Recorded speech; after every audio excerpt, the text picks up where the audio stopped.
Today on Simple Things Around the Shop.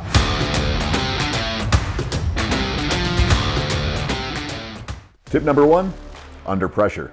Make sure you're putting good pressure on your belts, otherwise they're not going to last as long. By applying pressure to it, you actually fracture the grain that's on there, and it'll give you a nice fresh edge next time it rolls around. Tip number 2, jumping the gun. If you want to cause yourself a lot of aggravation, move up in belt too fast. When you're moving up in grit, say you go from 36 grit to 80 grit to 120, make sure you get the prior grind lines out before you move up to the next level. Tip number 3, losing scale. Save yourself some money. Grind your forged scale off with an angle grinder or with an old belt.